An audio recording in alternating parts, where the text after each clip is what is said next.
Hello दोस्तों, नमस्कार। मेरे यूट्यूब चैनल पर आप सभी का स्वागत है। मैं एलएलबी और बीए वालों के लिए लेबर लॉ का सेकंड पार्ट डिस्कस कर रहा हूं। इससे पहले एक वीडियो मैंने अपलोड कर दी है, वो आप प्ले लिस्ट में जा कर के देख लें, एडवोकेट स्टडी पॉइंट पर। चलिए, इस वीडियो में सिलेक्टेड और इम्पोर्टेंट क्वेश्चन लेकर के आया हूं, जो आप सभी के आगामी परीक्षाओं में बहुत ही ज़्यादा हेल्पफुल होंगे। वीडियो अच्छी लगे तो लाइक, सब्सक्राइब और ज़्यादा से ज़्यादा अपने दोस्तों में शेयर करें, ताकि हमारे चैनल के माध्यम से आपके दोस्तों को भी हेल्प मिल सके। चलिए, इसमें जो क्वेश्चन मैंने लिए हुए हैं सिलेक्टेड और इम्पोर्टेंट हैं। चलिए, मैं क्वेश्चन की ओर बढ़ता हूं बिना समय गंवाए। पहला क्वेश्चन है, अतिकाल या ओवर टाइम से क्या तात्पर्य है। तो अतिकाल तो आप जानते ही होंगे, जो ओवर टाइम इंग्लिश में ऐसे कहते हैं। ओवर टाइम वह होता है जो आपकी दिहाड़ी मजदूरी है। एक एग्जाम्पल के तौर पे बताता हूँ कि जो मजदूरी होती है वो 8 घंटे की होती है या 6 घंटे की होती है। उससे अगर कोई मजदूर 8 घंटे से अधिक काम करता है तो उसे ओवर टाइम की कैटेगरी में दे दिया जाता है। अगर ये 8 घंटे से 2 घंटे भी प्लस हो गया, जैसे कि 10 घंटे मजदूर ने काम किया तो 2 घंटे उसका ओवर टाइम हो गया, इसे ओवर टाइम कहते हैं। चलिए, और ओवर टाइम को जो दिहाड़ी होती है उस दिन की मजदूरी से डिवाइड किया जाता है। चलिए, आंसर की ओर बढ़ता हूँ। अतिकाल या ओवर टाइम से क्या तात्पर्य है। तो चलिए, अतिकाल जहां की ऐसा कर्मचारी जिसकी मजदूरी की निरंतर दर इस अधिनियम के अधीन घंटे, दिन या ऐसी दीर्घ मजदूरी कालावधि के हिसाब से जैसी विहित की जाए, नियत की गई है, किसी भी दिन उतने घंटे से जितने से प्रसामान्य दिवस गठित होता है, अधिक समय काम करता है, वहां नियोजक उसे काम के हर एक घंटे के लिए या घंटे के भाग के लिए जिसमें उसने इस प्रकार का अधिकतर में काम किया हो। चलिए,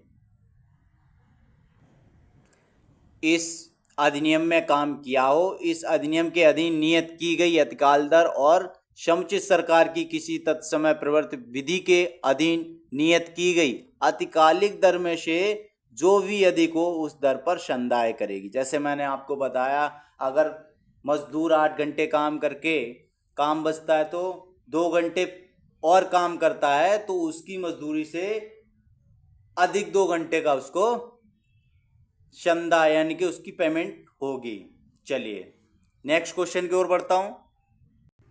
नेक्स्ट क्वेश्चन हमारा है, दैहिक क्षति से आप क्या समझते हैं। चलिए, दैहिक क्षति कर्मचारी राज्य बीमा अधिनियम की धारा 2 के अनुसार दैहिक क्षति से तात्पर्य किसी कर्मकार की दैहिक या व्यक्तिगत क्षति से है जो उसको मौसमी कारखानों से भिन्न किसी कारखाने या स्थापन में उसके नियोजन के दौरान और उसके नियोजन में उत्पन्न होने वाली दुर्घटना या व्यावसायिक रोग के कारण पहुंचती है। ऐसी दुर्घटना या व्यावसायिक रोग ऐसे कर्मकार को कर्मचारी प्रतिकर अधिनियम 1923 के अनुसार प्रतिकार की प्राप्ति का अधिकार बनाएगा, यदि वह 1923 के उक्त अधिनियम के अर्थ में एक कर्मचारी होगा।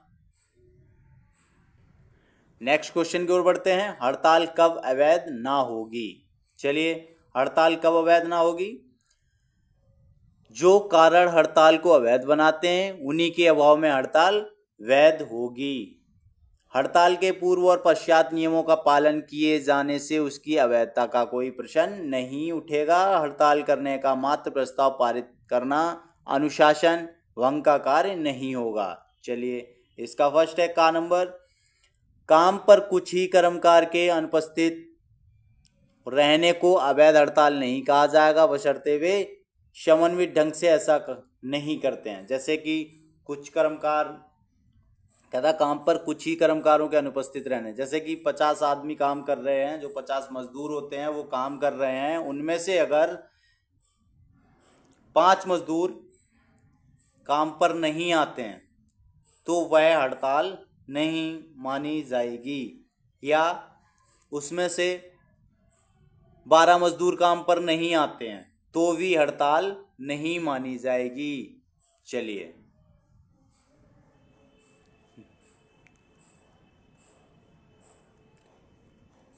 खा नंबर ऑप्शन है, अतिरिक्त काम करने से इनकार करना अवैध हड़ताल नहीं है।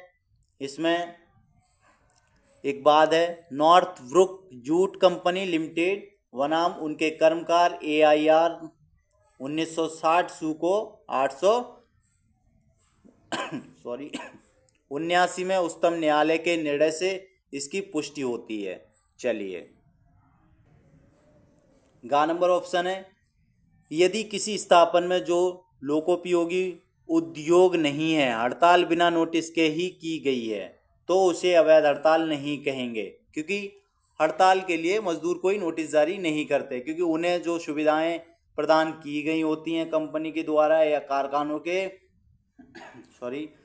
तो उनको वो उस समय पर नहीं मिलती हैं तो वो कभी भी हड़ताल कर सकते हैं। चलिए, यह सिद्ध करने का भार नियोजक के ऊपर रहता है। जो नोटिस जारी करना होता है, जैसे हड़ताल या तालाबंदी में नोटिस जारी करना होता है कि आज तालाबंदी हो रही है, तो हड़ताल में ऐसा नहीं है, ये नियोजक की तरफ से होता है। यह सिद्ध करने का भार नियोजक के ऊपर रहता है कि स्थापन एक लोकोपयोगी उद्योग से संपर्क स्थापन है। इसी प्रकार से हड़ताल में भाग लेना भी दायित्वपूर्ण कार्य नहीं है, भले ही वह हड़ताल अवैध क्यों ना हो। जैसा आप देख पा रहे हैं, भले ही वह हड़ताल अवैध क्यों ना हो। हड़ताल करने के लिए श्रमिकों को नोटिस जारी नहीं करना होता है, ना किसी को बताना होता है कि हम हड़ताल कर रहे हैं, वह हड़ताल वैध अवैध क्यों ना हो, फिर भी वो हड़ताल वैध ही मानी जाएगी। चलिए, तो ये रहे हमारे अब इस सेशन के इम्पोर्टेंट क्वेश्चन जो सिलेक्टेड और आपकी आगामी परीक्षाओं में बहुत ही ज़्यादा हेल्पफुल होंगे। तो चलिए, तब तक के लिए till then bye bye, next video में मिलेंगे। और वीडियो कैसी लगी ये कमेंट बॉक्स में ज़रूर बताएं। अगर अच्छी लगी हो तो लाइक, सब्सक्राइब और शेयर करें, ताकि जिसको आप शेयर कर रहे हैं उनको भी हमारे चैनल के माध्यम से हेल्प हो सके और आगामी परीक्षाओं में वो अच्छा स्कोर कर सकें। तो चलिए, जय हिंद दोस्तों।